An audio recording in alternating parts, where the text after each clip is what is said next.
The title of my talk is How to Use Mock Trials as a Teaching Strategy for K-12 Teachers. Even though that's the title of my talk, I'm going to be about halfway into my talk before I actually even get into the meat of what I have to say.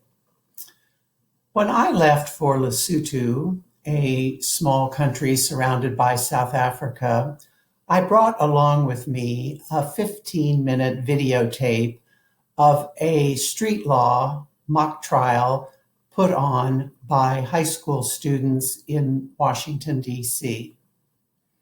I had been invited by King Moshoeshoe II of Lesotho to bring the street law program to his country. The street law program involves teaching practical law and culminates in a mock trial competition or event. I had had 10 years of experience with street law at both Georgetown and Seattle University Law School, organizing mock trials with high school students each semester.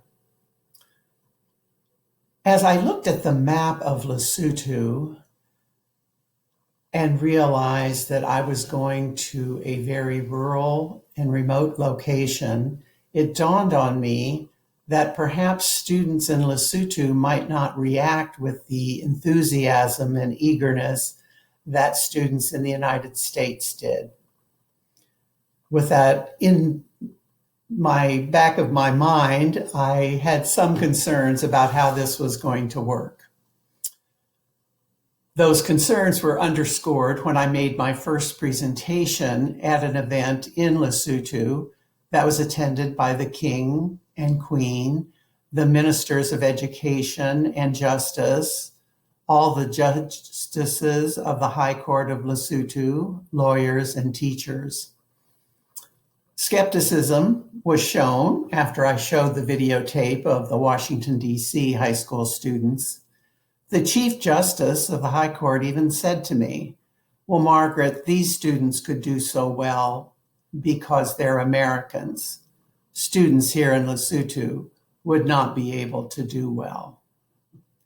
Despite that, there were some lawyers who thought that Lesotho students could take this on and do well, and they jumped in to implement the program. I had 6 months in order to, being paired with a law professor from the National University of Lesotho and a high school teacher there in Lesotho, to adapt the national street law textbook for the laws and customs of Lesotho, to write a mock trial packet, and to organize and put on the mock trial competition. The mock trial itself was a simple trial. It was one of a theft of a typewriter from a high school. It included local features in that students had to pay school fees to attend schools, and students looked up to their older siblings with respect. On the day of the trial, there were 4 high schools competing. Each student playing the role of an attorney got to wear the robes that attorneys actually wear in the courtroom. The defendants stood in the dock as they do in the court in Lesotho.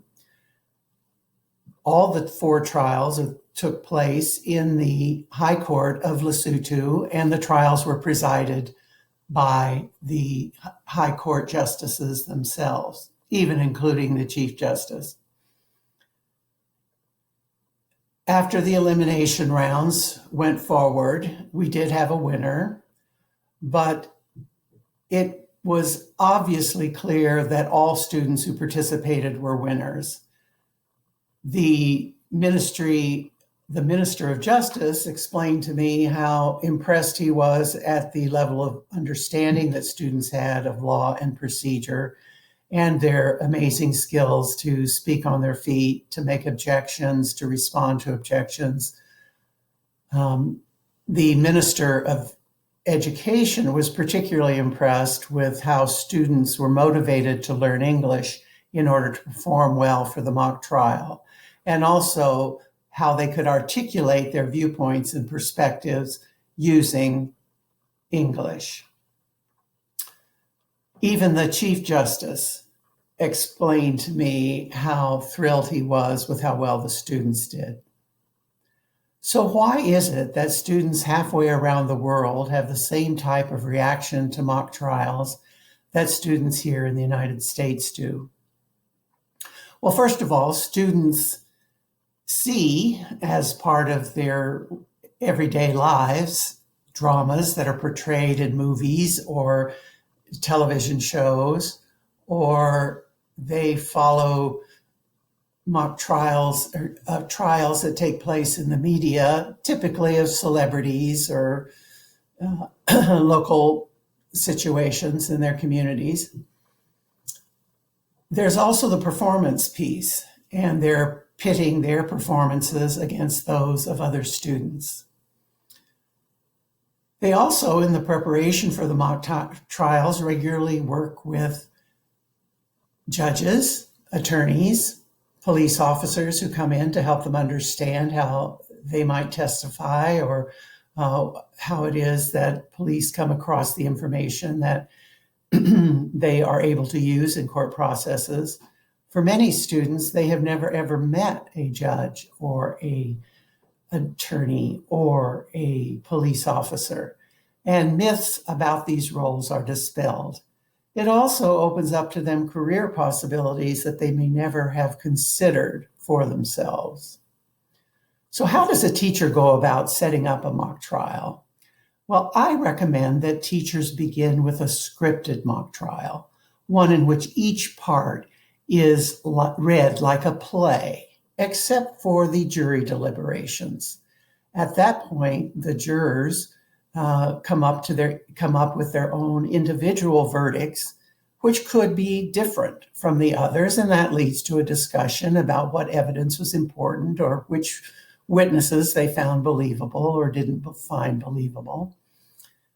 The other part of mock trials is that after the role play, they then go into, if they want to further their use of mock trials, is to use what we call a role play mock trial, in which the students themselves have to create their own opening statements, closing arguments, draft their questions, develop their strategies, prepare how to object and how to respond to objections that are made to their questions.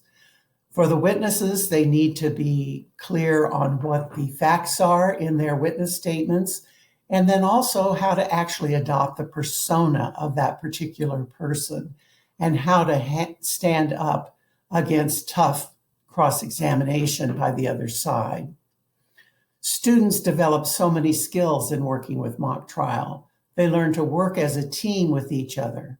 And students who may not have been particularly popular or may have been not part of their group suddenly are included and are valued for what they offer to the mock trial preparation and the actual enactment.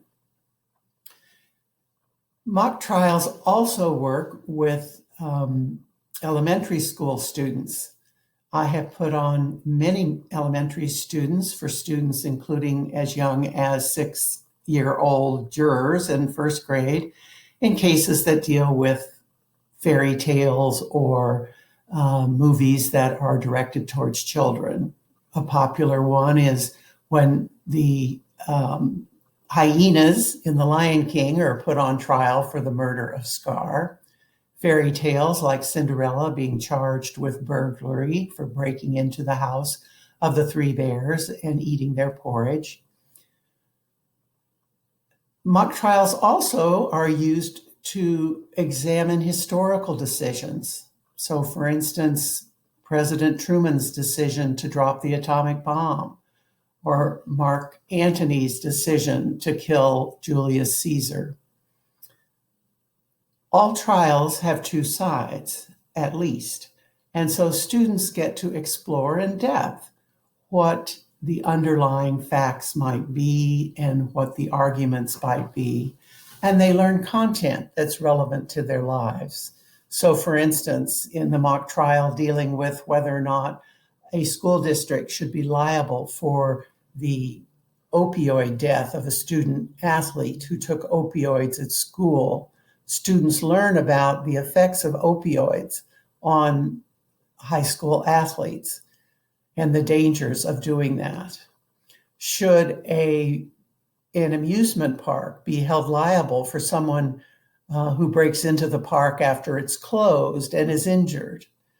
Should someone who provides opioids to a user who then dies of an overdose, should that provider be liable? So they learn about the dangers of opioids.